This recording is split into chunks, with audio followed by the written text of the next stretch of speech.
Charlie's pastor, David Engelhardt, reflects on the Turning Point USA's founder's legacy of faith and change following his shocking assassination.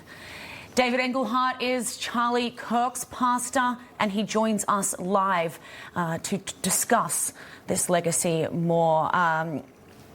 Pastor Engelhardt, thank you so much for joining us. Tell us your reaction to what you just heard Charlie say in that interview right there.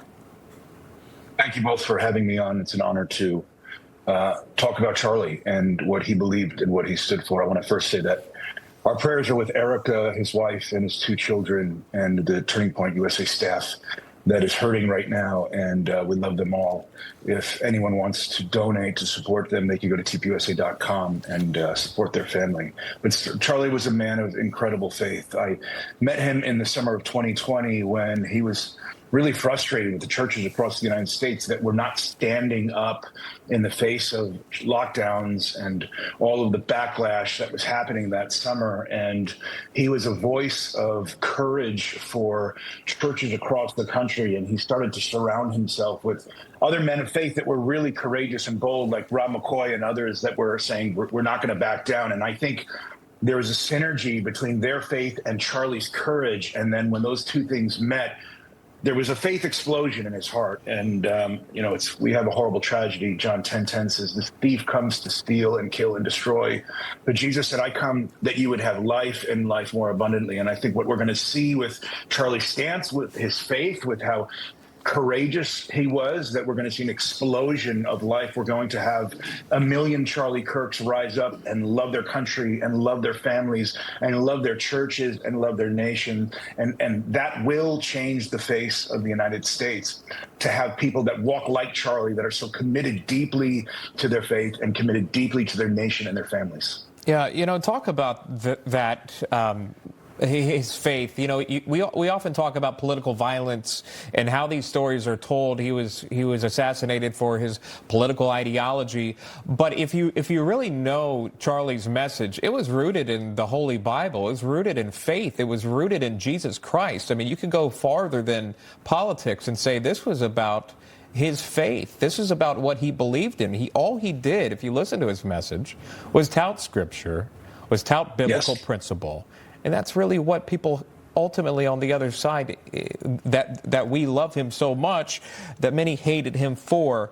Before I get your response to that, I just wanted to play this soundbite for you to that point. Listen.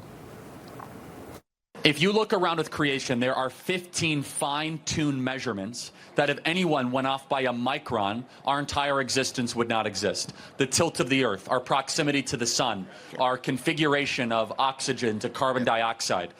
In fact, we can look at the probability of our existence. It's 1 in multiple trillions that all of this would come together at an exact time, let alone consciousness, let alone human beings, let alone our DNA. The teleological argument for God, that comes from the Greek word telos, which means, we get the word telescope. It means goal, destination, or purpose. This here goes to an argument that for every cause, for every effect, there must be a cause. So, for example, we can agree that space, time, and matter exist. We agree. Yes. Therefore, definitionally, something that is outside of space, time, and matter must have made space, time, and matter exist. Not necessarily. We can. Well, then it's against the laws of reason. We as Christians have hope that we are going to see our loved ones again, and that we will be in heaven, and that we will be in perfect peace, and that this is not it. In fact, there's something even better awaiting us. So I hope one day that you do seek to find something higher and better, that this is not all for us in our existence. Thank you so much. And Pastor, you were watching that with us and those at home. Aside from how smart and intelligent and quick he was, what ran through your mind just now watching Charlie? I mean, those are conversations that Charlie and I would have together with other philosophers, theologians, pastors. That teleological argument that man is made for a purpose. And Charlie, by the grace of God, found his purpose. And his purpose was to declare truth and beauty and righteousness and justice and faith, just like Jesus did. And if, we remember, Jesus was killed for what he said. Jesus stood for God's promise to man on earth that would redeem all of us. And Charlie was a guy that was a brilliant mind. He could memorize vast quantities of information, but he always brought it down to the personal, that his listeners, that the students were made for something. They were made for a relationship with God, and they were made for an adventure to live here on earth. And that adventure was to fight back against the wave of darkness and confusion, and you're not here for a purpose. You're just kind of a biological mechanism wandering in the stars. Charlie was saying, no, you're made to be in relationship with God, to glorify him and to be loved by him, and that love would replicate in you and through you and around you, and that could change America. And that's why Charlie's faith was so essential and fundamental to who he was, because he didn't just believe it, but he acted on it, and his whole life was living for that purpose of declaring and seeing his faith multiplied across college campuses in our nation. Yeah, I want to show you something. It's quite sad to see that these exist, but when you consider that this is about a man who was full of such positivity, and yet such negativity can be sparked from what he stood for. Take a look at some of these reactions that we've seen online. Breaking news, Charlie Kirk was in the neck. As of right now, I think his condition is unknown. There are a lot of people that are like, no matter what side of politics you're on, you should never celebrate something bad happening to someone. I, on the other hand, do cheer when bad things happen to bad people. So when you see, that's just one of many, unfortunately, these kind of reactions that we have seen circulating online, particularly on TikTok, where a lot of younger people are present. What goes through your mind when you see that kind of behavior? Fundamentally, we recognize that there is a dark and diabolical force in the world that animates humans to do incredibly evil things. And there are two kingdoms at war. That's what Jesus told us. That's what Charlie repeated to everyone.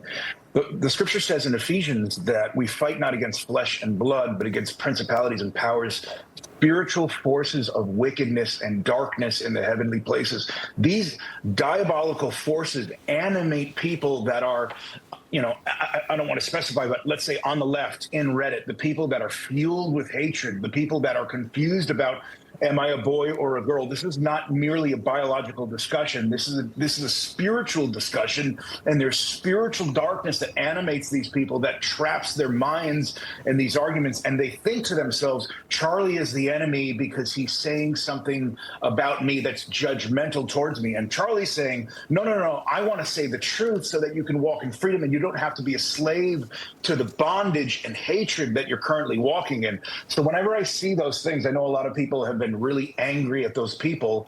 What I see is a force of darkness, that same force of darkness that tried to kill the United States President Trump, the same force of darkness that tries to shut down churches, the same force of darkness that says, let me do anything I want to do, and if you stop me, you're a murderer, and therefore I'm justified in acting out against you. And so, again, John 10:10, the thief comes to kill, steal, and destroy. That's the dark, diabolical side, but our side is that Christ came for us to replicate life and life more abundantly. And so there is a clear binary here, and you can see who's on what side of the divide, whether they're proliferators of life and truth, and yes, sometimes saying hard things, and the other side that's confused and chaotic and celebrating in the destruction of the righteous. Yeah, it's tangible to your point. And the thief you talk about, that one thief is in custody, as we learned this morning.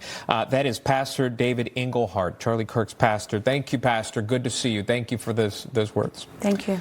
All right, National Report returns right after.